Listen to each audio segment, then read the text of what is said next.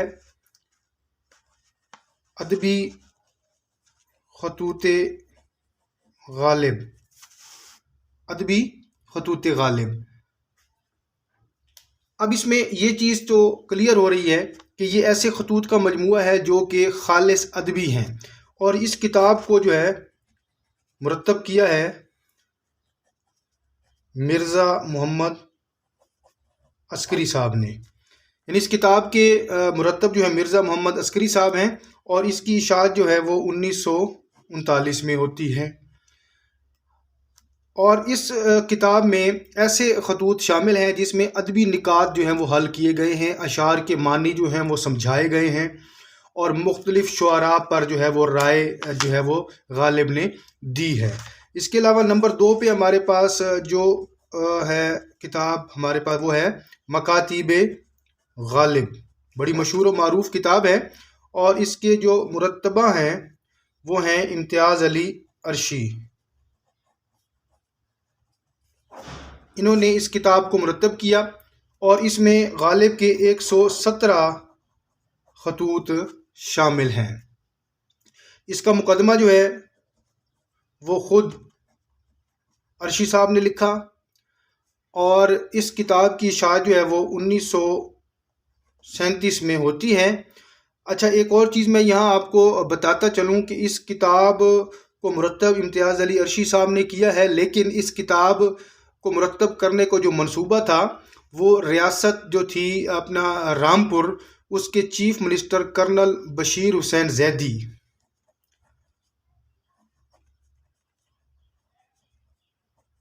یہ اصل ان کا منصوبہ تھا، اور انہوں نے کرنل بشیر حسین زیدی نے جو ہے وہ امتیاز علی عرشی کا انتخاب کیا تاکہ مرزا غالب کے ان خطوط کو مرتب کیا جا سکے جو کہ نوابان رامپور کو لکھے گئے ہیں۔ اب یہ بھی ذہن میں رکھیے گا کہ اس کتاب میں جو خطوط شامل ہیں وہ نوابان رامپور کو لکھے گئے ہیں۔ اب وہ کون کون سے نواب تھے؟ نواب یوسف علی خان اور انہی کے بیٹے نواب کلب علی خان، ان کو یہ خطوط جو ہیں وہ لکھے گئے ہیں۔ اس کے علاوہ جو نمبر 3 پہ ہمارے پاس کتاب موجود ہے وہ ہے نادرات غالب۔ نادرات غالب کے جو مرتبہ ہیں وہ ہیں آفاق حسین آفاق۔ اب یہ کتاب جو ہے 1949 میں جو ہے یہ کراچی سے شائع ہوتی ہے۔ اب یہ خطوط کس کو لکھے گئے ہیں؟ یہ خطوط جو ہے وہ منشی نبی بخش حقیر کو لکھے گئے ہیں۔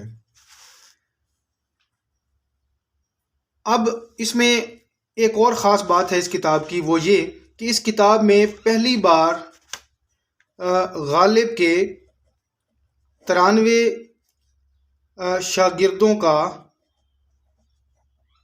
ذکر بھی کیا گیا ہے۔ یعنی یہ پہلی کتاب ہے جس میں غالب کے 93 شاگردوں کا ذکر بھی جو ہے وہ ہمیں دیکھنے کو ملتا ہے۔ اس کے بعد چوتھی کتاب ہمارے پاس ہے، وہ ہے غالب کی نادر تحریریں۔ اس کے جو مرتبہ ہیں وہ ہیں خلیق انجم۔ اب اس کتاب کی کیا خصوصیت ہے؟ سب سے پہلے تو یہ میں واضح کرتا چلوں کہ یہ خطوط کا مجموعہ ہے، اور دوسری چیز یہ ہے کہ اس میں وہ خطوط شامل ہیں جو کہ عود ہندی اور اردوئے معلیٰ میں شامل ہونے سے رہ گئے تھے، یہ ذہن میں رکھیے گا۔ اور اس کتاب کی اشاعت جو ہے وہ 1961 میں دہلی سے ہوئی تھی، اور اس میں کل 49 خطوط جو ہیں وہ شامل ہیں۔ اور نمبر 5 پہ ایک اور اہم بات جو میں آپ کو واضح کرتا چلوں وہ یہ ہے کہ عود ہندی اور اردوئے معلیٰ ان دونوں کو جو مرتب کیا وہ کیا تھا سید مرتضیٰ حسین فاضل، یعنی عود ہندی اور اردوئے معلیٰ کو مرتب کرنے والے جو ہیں وہ سید مرتضیٰ حسین فاضل ہیں۔ تو امید کرتا ہوں کہ آج کی ویڈیو آپ کے لیے کافی معلوماتی رہی ہوگی۔ ویڈیو اگر آپ کو پسند آئی ہے تو اس کو لائک بھی کریں، شیئر بھی کریں، اور کمنٹس کی صورت میں اپنی رائے بھی ضرور دیں۔ انشاءاللہ نیکسٹ ایک اچھے ویڈیو کے ساتھ حاضر ہوں گا، اس وقت تک کے لیے اللہ حافظ۔